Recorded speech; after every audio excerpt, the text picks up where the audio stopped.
सविस्तर घडामोडींना सुरुवात करूया।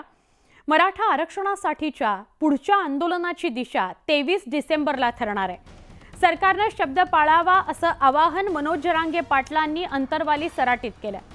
24 डिसेंबरच्या आत आरक्षण द्यावं यावर मनोज जरांगे पाटील ठाम आहेत। तर थोडी वेळ वाढवून देण्याची मागणी गिरीश महाजनांनी शनिवारी जरांगेंना भेटून केलेली होती। परिणामी नवा तिढा निर्माण होणार असल्याचं स्पष्टच झालेलं आहे।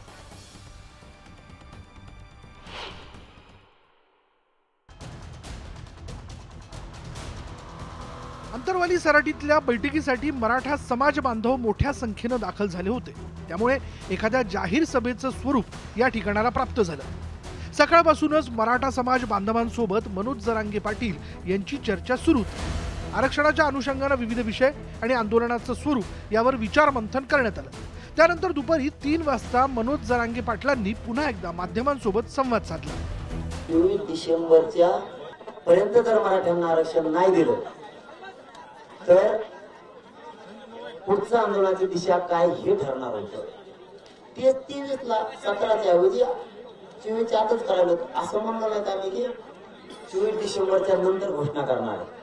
आज करायची तर 23 पर्यंत करायला, कारण आम्हाला कळू द्या 24 डिसेंबर त्यांना वेळ दिलेला आहे, त्याच्या आत मराठ्यांना आरक्षण देतात का। सरकारने दिलेला शब्द पाळावा याचा मनोज जरांगे पाटलांनी पुनरुच्चार केला।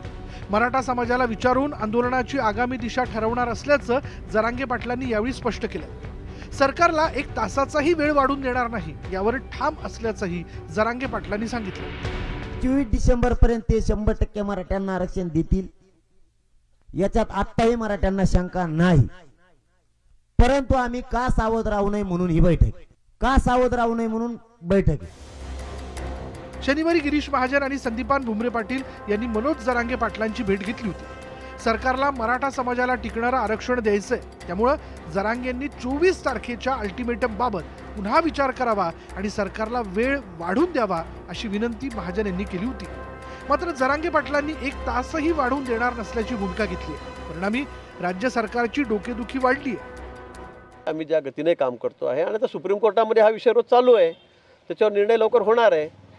आपण बॅकवर्ड कमिशन मागासवर्गीय आयोग त्या ठिकाणी नेमलेला आहे, ते आता कामाला लागले आहेत। परवा त्यांच्या अध्यक्षांनी राजीनामा दिला, आपण त्याच दिवशी दुसऱ्या दिवशी आपण दुसरे अध्यक्ष नेमले, सदस्य नेमलेले आहेत आणि ते अतिशय वेगाने काम करतायत। मराठा आरक्षणासाठी दिलेल्या अल्टिमेटमची तारीख आता जवळ येत चालली आहे। मनोज जरांगे पाटील त्यांच्या भूमिकेवर ठाम आहेत। तर मराठा समाजाला टिकणारं आरक्षण देण्याचा शब्द सरकारनं दिलाय। आता अल्टिमेटम आणि सरकारचा शब्द याचा मेळ कसा बसणार हाच कळीचा मुद्दा ठरण्याची शक्यता आहे। Bureau report, news 18 Lokmat.